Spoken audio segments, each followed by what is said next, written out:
Hello friend, welcome back to my kitchen. If you're new, my name is Becky, and today we are going to be starting quite a few seeds today. We're going to be starting some indoors, we're going to be planting some out in the garden. We are going to be doing some garden maintenance and some fun chores. I don't know if you call them chores, but fun things that I like to do out in the grow room today. Yesterday, I spent all day shopping with my mom for our Easter celebration, and today, this morning, we kind of had a family day. We went to the library, we did just some fun family stuff, and now I've got a block of time that I can dedicate to spending outside in the garden and in the grow room. But we are gonna be busy and working with dirt, so I know I'm not gonna probably wanna cook dinner tonight. So when I was at the library, I asked Josh to pull out whatever dinner he wanted for dinner tonight. So he picked this pasta al forno, and I have this just thawing on the stove. It'll probably still be a little bit frozen when we put it in the oven. It's only 120 right now. So I'll probably put it in the oven around like 4 o'clock, and it'll probably take an hour or an hour and a half to cook. I also just now pulled out some breakfast burritos. I know that tomorrow is gonna be a busy day. We're gonna go live and make a carrot cake, a carrot bundt cake with all the carrots that we harvested with my parents. And then the following 2 days, I'm gonna be leaving the house here early in the morning to go to my mom's house to work on our Easter dinner celebration. So I thought it'd be nice for the next few days to have some breakfast burritos in the refrigerator to thaw so that Josh or whoever can have a breakfast burrito. We still have pancakes and waffles, lots of those that we prep together in the freezer. Those I like to reheat from frozen. They only take about max a minute to reheat if you put 2 of them in the microwave. If you put 1, they only take about 45 seconds, but the breakfast burritos definitely do better if you thaw them in the refrigerator before you reheat them. Now, if you were with me when I prepped all of those goodies, I'm just gonna grab my water, my seeds, my list that I wrote of things I wanna get to, and we're gonna take this out into the grow room.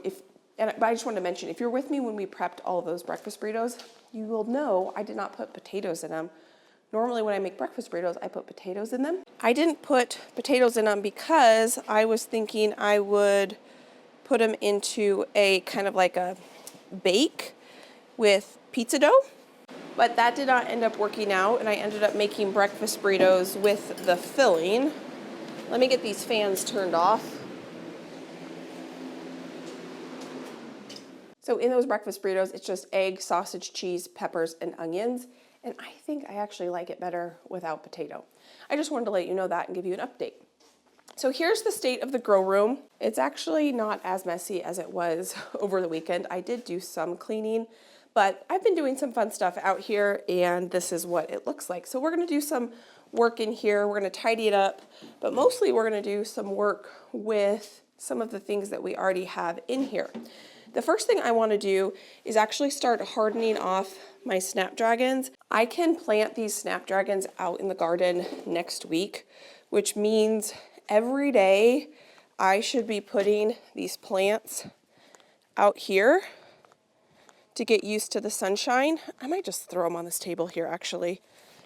If you plant your plants directly from an artificial environment inside into the harsh actual sun, then you can burn your plants. You don't want to do that.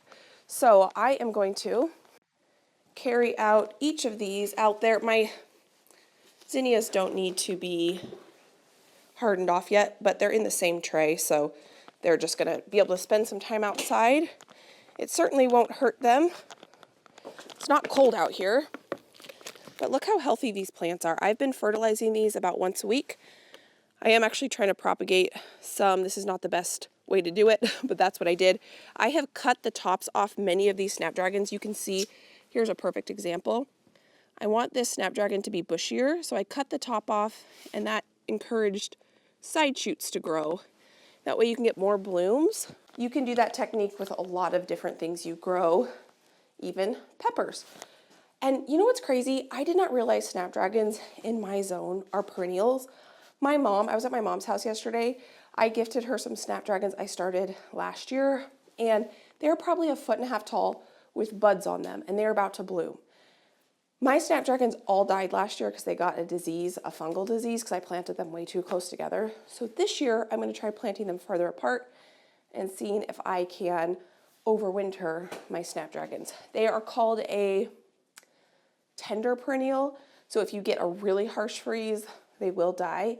But this last year was not very cold at all, and they survived. I could have probably got mine to survive if I didn't have a fungal disease. I want to give you an update of what I have going on in here. I planted a few things in here by myself over, not last weekend, but the weekend before. These are basil plants. They look great. Over here, we have status. A bunch of those have started coming up. Here are cosmos. Those have started coming up. Lots of germination on those. Here, we have a bunch of zinnias and a bunch of tomatoes. I don't know what happened to this tomato. That top of that tomato plant has been chopped off. This tomato plant will send off side shoots. It'll still be fine. I just am not sure what happened to that one. I noticed that yesterday. I think today, if I get to it, I want to start uppotting these tomatoes. Now look at this. This is awesome. Over the weekend, 2 weekends ago I didn't put it on that tape, I planted up a bunch of seeds that we had saved, and I have almost 100% germination on these dahlia plants. And then something crazy, these are zinnias that I started from the zinnias that I had saved from Floret. I have almost 100% germination, not quite, but really happy, maybe like 85, 95% germination on that. I could do the math, but I'm not going to. But look at this. These are zinnias that I started from seed I had purchased, and I have such poor germination on this, especially this Benry's Giant Coral. Very poor germination. So I actually want to try to plant a bunch more of these because I only got 1, 2, 3, 4, 5, 6 out of those, 7 out of those to germinate out of all of these. Over here, these tomatoes are looking fantastic. I need to start uppotting those. That's going to be on the list to start working on today. Peppers are looking great. These could probably go, I would say if I can uppot them today, that would be great. And then down here, okay, so this needs to go outside too. This is all snapdragons. This is eucalyptus. Some of my eucalyptus died. That's why I always start way more than I need, because some did not make it. So first thing I wanted to get to today is done, which is to get these snapdragons outside to start the hardening off process. I think I have a list here of things I need to get to today, and I don't remember all of them off the top of my head. 2 really easy things I need to get to are planting some cilantro, and I have to figure out where I want to put that, and stacking some green stalks. I think I have 1, 2, 3 more big seed starting days I need to do. Today's not going to be a huge seed starting day. We're going to be starting a bunch of nasturtiums. These are really easy to plant. I ordered a bunch more zinnia varieties. I found a website called Eden Brothers. I don't think I've ever ordered from them before. I can link them down below for you if you're interested in them. They have a ton of beautiful flowers and veggies, and also tons of bulbs and things like that. The only thing I ordered from them were a ton of zinnias, zinnias. Those aren't going to be here for about a week. I was looking at their website, and they just had a bunch of colors that I don't already have started, and I want to start some of those new unique colors to me. And then I ordered a ton of new nasturtium varieties to me. Nasturtiums are one of my favorite plants to grow. I'll show you what these look like when we get to planting them. First, I want to plant the cilantro. I'm looking for a spot where I want to put my cilantro, because my cilantro I need to plant on the back side of a bed where whatever crop is in the bed will shade it out so that I can have cilantro harvest all year long. That has worked for me really well in the past, and I want to do that again this year. I'm walking over here because this is where we're going to be putting in a bunch of cilantro. Look at what I just found in this bed out of the corner of my eye when I was walking. These little green plants right here, you want to know what these are? These are tomatoes. I had tomatoes in this bed last year, and a lot of times when I'm cleaning up the garden, if there's a bunch of tomatoes, I'll just bury the tomatoes to compost in place. And yep, there's the tomato skin right there. That, right, my friend, was a bunch of volunteer tomato plants. And there's a lot more where that came from. This is another one here. Let's see if we can find, I don't see the tomato skin here. There's lots of them. So I might let a couple of those just grow out and do their thing. Not all of those, but I have noticed when I let volunteers just kind of do their thing, they usually do extremely well. Speaking of volunteers, this is where we're going to be putting some cilantro on the back side of this bed. And there are some volunteer cosmos right here. I had cosmos in this bed last year, so these just self-seeded themselves. Okay, so what I'm going to do, this was a cosmos stem right here, which most of those roots have broken down. Well, actually on this one, quite a few of the roots are still intact. I like to usually leave the roots in and I let them break down over time. Like, look at this one. You can see there's hardly any roots left on that one. When cilantro flowers, it then produces these little seed heads. And there's a lot of seeds on here. There's actually not a ton. I think I planted a bunch of these last year. There's a weed right there. I'm going to get more of these seed heads onto this tray. I'm going to get these planted.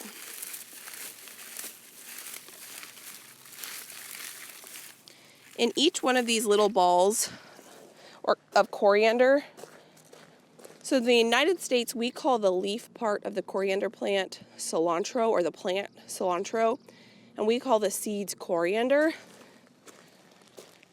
In each one of these little balls, there are 2 or 3 seeds, I think. And so if you actually crush open your cilantro seeds a little bit, you put a little pressure on them, they're more likely to germinate for you. Set those there. So I'm just going to kind of smash them with my hand a little bit. And then I'm going to move some soil back. And I'm going to sprinkle some seeds.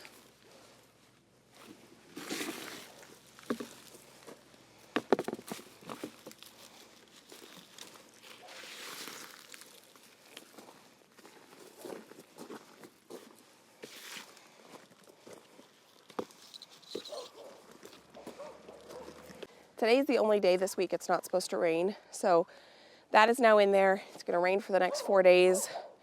I will let the rain take care of watering that cilantro in.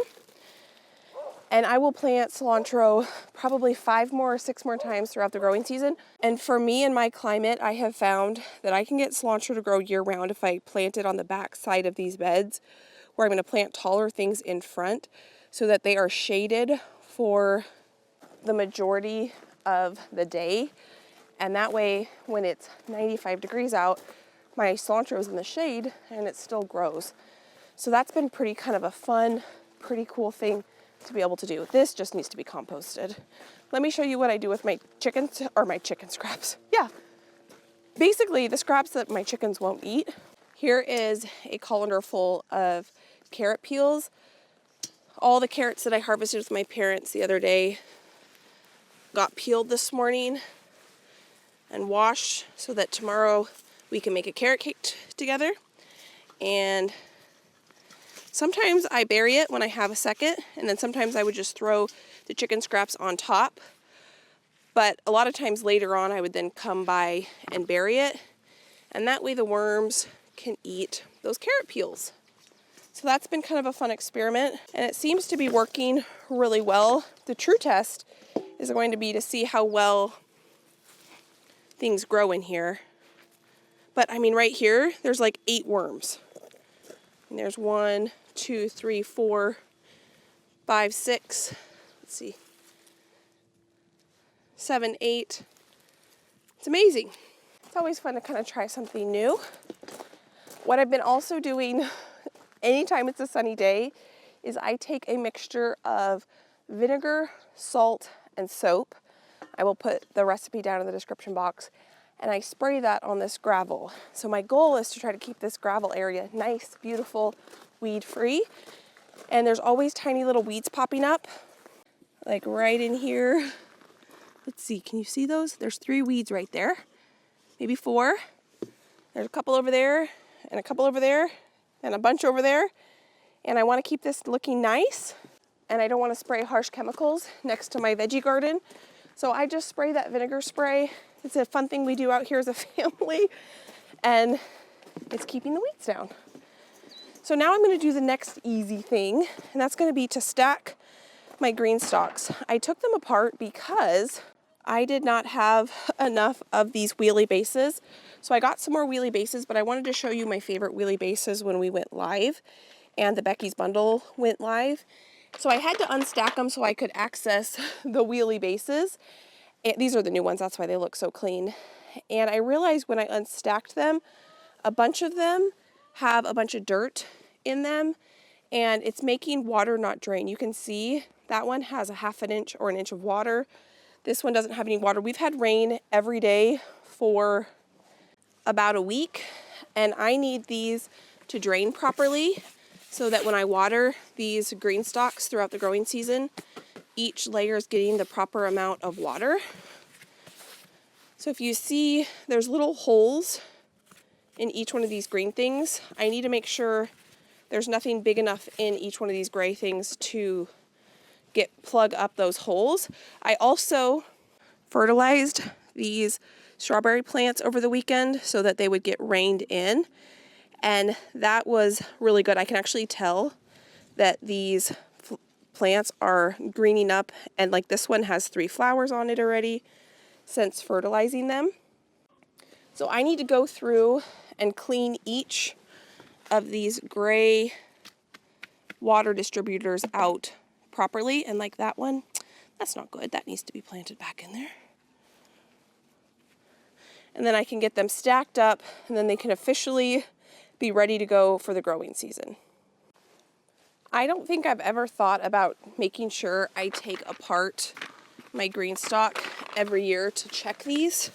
I think I've always just taken my green stalks apart to plant, but that's something to note. If you haven't taken your green stalks apart, if you've had one for a few years, it's probably be best to, so you can make sure there's not stuff in there plugging the holes. And as I clean each one, I'm going to get them stacked, and they're very heavy now because it's been raining.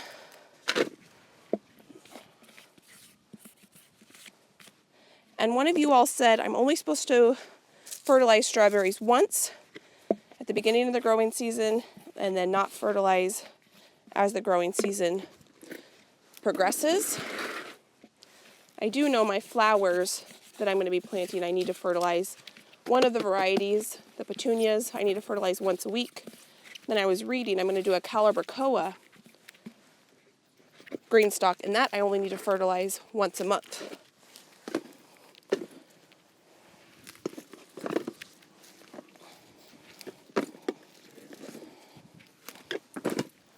One thing that I think is super cool about green stalks is this is how much horizontal space it would take to have this many strawberries. I have a total of 142 strawberry plants. Actually, I have more than that because some of the pockets have 2 strawberry plants in here in just 6 square feet. This would take me probably 2 of my raised beds to get this many strawberry plants in a horizontal manner, versus I'm going to be able to get it in 6 square feet in a vertical manner, which I think is kind of cool. So here we have our 3 strawberry green stalks. Hopefully I don't take that apart again. And then I'm not going to put this one together until after I plant it, because I'm just going to plant it in a couple weeks. And this one is empty and ready to be planted at some point. So I think what I'm going to do next is go change, and then we're going to come back out here, and maybe we will start these nasturtiums. Let's cross off what we've already done. Okay, so we planted the cilantro.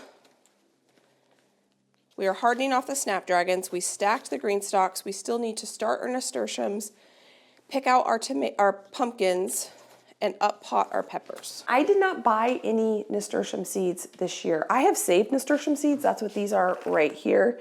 And they grow really well. But I was on their website and I found these nasturtium varieties that get 6 to 7 feet tall. I had no idea that there were trellising nasturtiums, and I had to buy these trellising Spitfire nasturtiums. I'm going to put pictures right here, a good size picture so you can see what all of these look like. And these get 78 inches tall. And when I saw that, I thought, how beautiful would this be on one of the trellises? I have had amazing luck growing nasturtiums, and I have not had amazing luck getting things to grow on my arched trellises. So I got this Spitfire color, and then this is another variety that gets to up to 72 inches tall.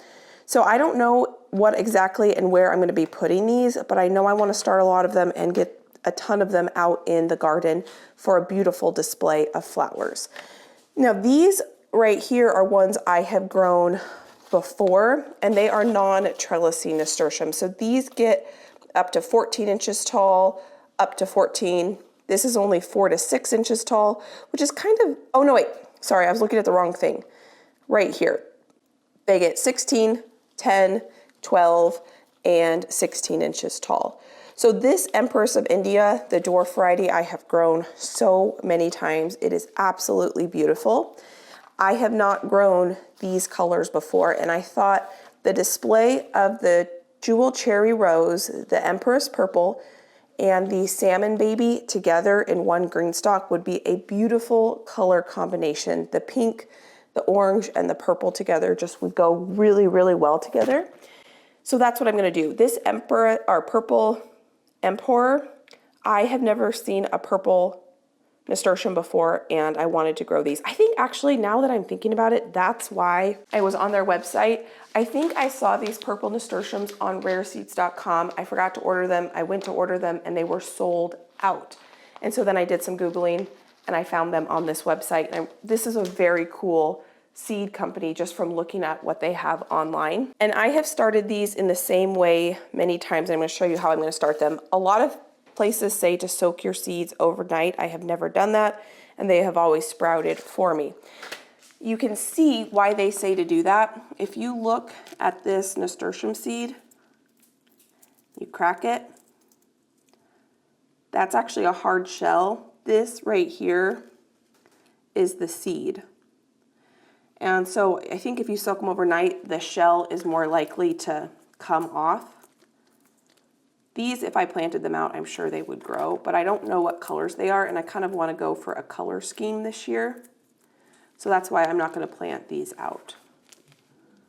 It almost looks like they already, I think they actually did take the shells off of these seeds. These just look like the seeds here. When I look up online when I should be starting my nasturtiums, it says to start them 4 to 6 weeks before the last frost date. We are, I think, like 2 weeks before the last frost date, but we're 4 weeks before Mother's Day. And I plan to plant a lot of this stuff out after Mother's Day. Our last frost date is before Mother's Day, but I have been burned too many times planting things out too early and killing them. So I'm planting things out about 2 weeks after what the internet says my last frost date is. If I look at the weather right now, and let me tell you what the date is. It is April 9th. It says that it's actually not supposed to get below, I think, 45 degrees at night. The lowest it's supposed to get is tonight, 43 degrees, and then it's going to be in the high 40s and even 50s at night, but I don't trust that it's going to stay that way and we're not going to get a cold snap. Now I'm going to use this tray. This is what I always start my nasturtiums in. These are, I don't like using these for like tomatoes and things like that, but I've had good luck using them for nasturtiums, and I just keep using them over and over and over for nasturtiums. Now I don't like using these trays with my Bootstrap Farmer trays. I bought these at the same time. The reason I don't like using these with these is they don't sit flat. You can see how they curve up, and so the edges never get watered evenly, but I do like to use these with my Epic Garden trays because they're short and they don't get hooked up on that lip. I don't think I'm going to go through the effort of making soil blocks for these. I'm going to, because I'm going to start so many of them, I can do this very quickly. I don't need really fine soil to start these. The reason I use soil blocks a lot of times for smaller seeds is the soil blocks mix is super fine. And I'm just gonna use a store-bought potty mix to start these, which is not super fine. So I have my Happy Frog potty mix here, and this is what I'm gonna use to start my nasturtiums. I did this last year and it worked really well. And I'm just going to fill it up really quickly like this. I can get this done a whole lot faster than if I was doing soil blocks.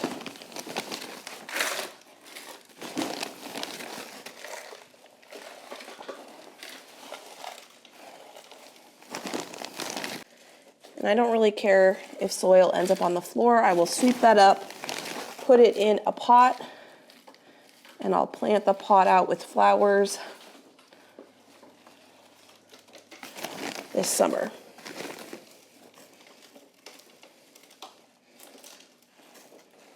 And then a trick you can do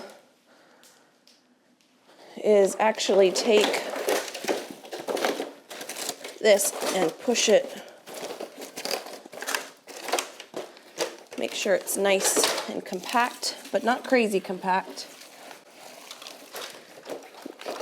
I'm going to repeat that process 3 times. It is about an hour later since I filled these up and watered them in, which is great because that's given time for the soil to hydrate. And I was thinking I should probably do just a little bit of math before I start planting nasturtiums so I can kind of figure out how many I need. And did I show you earlier? This is the fertilizer I bought. I just got this at my local nursery. It's just an all-purpose fertilizer, organic, 555. That's what I put on my strawberries. Okay, so 1, 2, 3, 6 times 7 is 42. So I need, divided by 3, I need at least 14 of each of these colors. I'm just gonna mark on here. Let's do 20 of each. So that would be 1, 2, 3, 4, 5, 1, 5, 10, 15, 20. So we're gonna do 20 of these, 20 of these. Nope, let's just do 25 of each. So I'm gonna do half and half. Extra is better than not enough because some won't germinate. And then I need, let's do 25 of those. And then my really tall ones, and I decided the Empress of India, I don't think this color is gonna go well with my purple, my salmon, and my cherry. So I'm gonna not plant that. I don't need as many of the ones that get 7 feet tall just because I don't have as much place for that. These can be planted every about foot. I wanna give them enough space to trellis up. So I'm gonna do 4, 4. I'm gonna go ahead and do 25 of the Spitfire. And I do not need this many, but I'm gonna do it. I'm gonna do 25 of the Glen Salmon.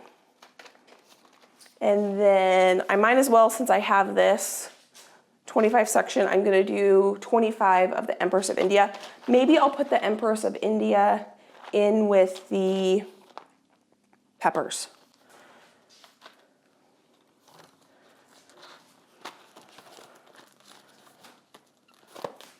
Okay, now I know I have enough. So all I'm gonna do is take a little pen, put a hole in here. I'm just gonna cut a little hole out of the corner there.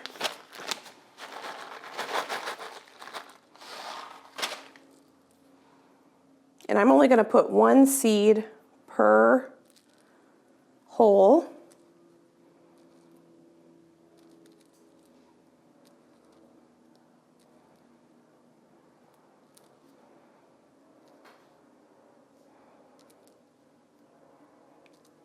So this, I only bought 1 ounce. Some of them I mostly only bought 1 ounce, but some of them I had to buy a 1/4 pound because they were out. And if I like them, I'll plant them again next year.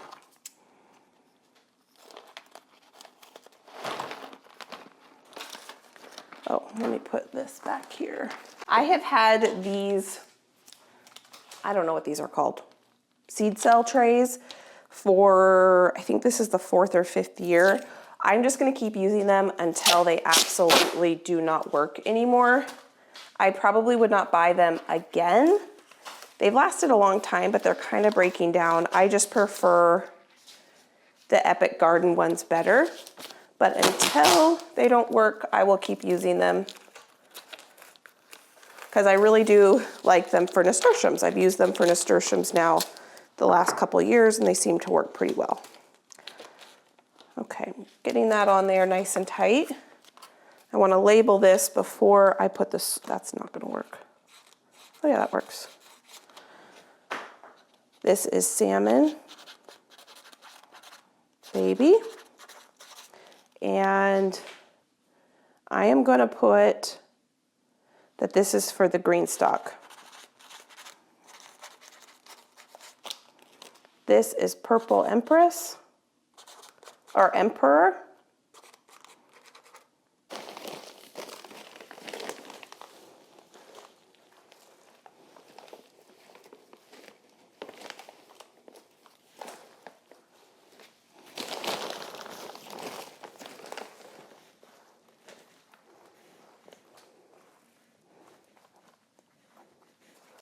Now I'm going to do the same thing to these two. My goal when it comes to seed starting and what I want to start and what I want to buy as starts is I want to try to start the things that are relatively easy, and for me to plant out 50, this is almost 50, the 5, 10, 50, 20, 5, 10, 15, 20, 25, 30, 35, 40, 45, 50, it is 50 plants. These, I can plant them out quickly. I can plant them out not that long before they need to go out into the ground, so I don't have to baby them for that long. And they're just easy. The seeds are big. They germinate relatively easily. I don't have to baby them a ton. And that's what I want to put my efforts into starting myself. What I want to buy from my greenhouse are things that are not easy to start. For me, petunias, you have to start them in January. I have to baby them until May, and they're hard to germinate. They're hard to make look really beautiful. I would rather let the professional do that, and I will pay to buy those starts from them. So it's just kind of figuring out what you think is easy, what you think is worth starting indoors. And just like that, we started 150 nasturtiums. The really nice thing about nasturtiums is they're so easy to plant. I'm not gonna up pot them. I'm not gonna do anything. I'm not even gonna put them on heat mats. I'm gonna cover them with some plastic wrap, put them under the grow lights, and they will germinate relatively quickly. I don't need them to germinate any quicker by putting them on a heat mat. So I'm gonna write in my book what I did today, and I need to write what I did the other day. I never marked that I had started the cost. Okay, let me just put that on here now. So on 3/28, I started zinnias, strawflowers, cosmos, celosia. That's a new one for me. Amaranth. Basil, lots and lots of basil. I'm gonna put that down here because that was an herb, not a flower. Strawflower, cosmos, zinnias, celosia, amaranth, status. I think that's, oh, and what are they called? Dahlias. And then today is April 9th, and I started 150 nasturtiums. Okay, so now what I'm gonna do, and this is gonna be quite a project, I'm actually gonna start up potting these tomatoes. Look how beautiful these look. The first thing I'm gonna do before I start up potting them is every one of them is gonna get labeled. These look so good. Definitely starting tomatoes this way is my ultimate favorite, starting them in soil blocks in the Vermont compost. Okay. So what I'm gonna do is I'm gonna show you how I'm gonna do every single one of these. I might not get to the peppers today, but I will get to the tomatoes. Let's see. I'm gonna create a little assembly line here. And to up pot them, I am not gonna use my Vermont compost. I'm gonna use Happy Potting Mix or Happy Frog. And look, this is one of the aromas. You can see how beautifully deep green the leaves are. The plant is really sturdy. There's no root bound. The beautiful thing about a soil block is they air prune. And that's what these slits are on the sides of these pots, is for air pruning. I'm gonna use my Epic Garden trays or pots. These are 6-inch pots. If I had 5-inch, I would use those, but I'm using the 6-inch. All I do is put a teeny tiny bit of soil at the bottom. I trimmed off the bottom leaf and the two, they're called, I think you say it, cotyledon leaves. So on this one, I would take these 2 leaves off. I'm gonna name this pot. This is, I'm gonna just make a bunch of them actually. I'm gonna use my UV protectant pen because this will probably end up outside. And this is the Roma that I got from Johnny's Seed. That is an indeterminate, and I'm gonna put that in here. Labeling is the most important, so that goes on there before my tomato goes into my pot. And I am going to bury this tomato up to the first leaf that I have right here. And this tomato might sit down in the pot a little bit. And I can keep adding soil to this as it grows.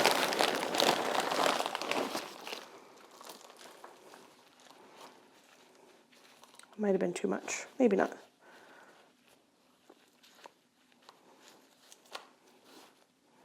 Okay, so there's the first tomato up potted.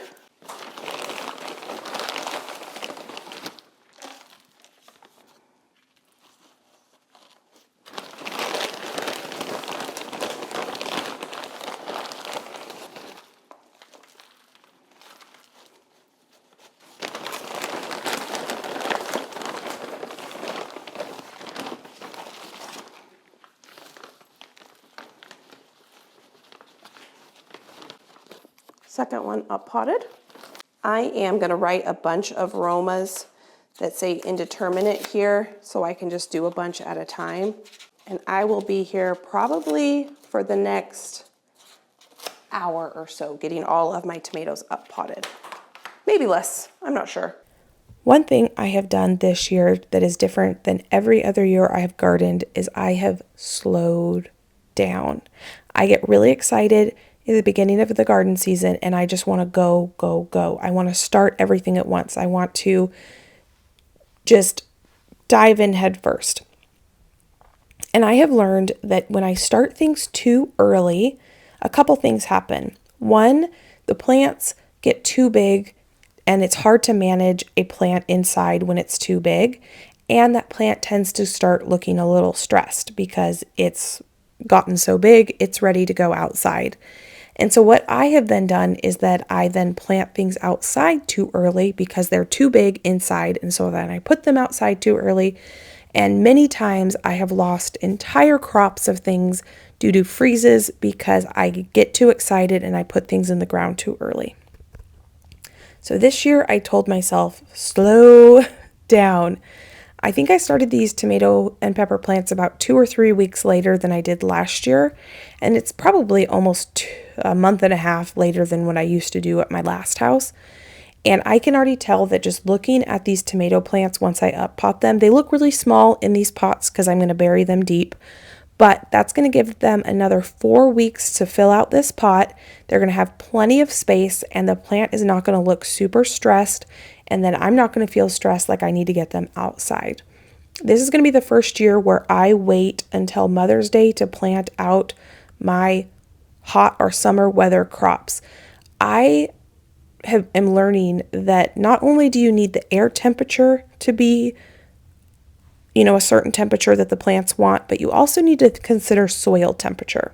And I've never really thought about soil temperature before. I mean, I've heard it, but I've never really thought about it. So what I'm going to do about the week leading up to Mother's Day is I'm actually going to put a thermometer out into the soil in a couple of my beds, and I'm going to start tracking the soil temperature to see what the temperature of the soil is, because peppers and tomatoes like warmer soil.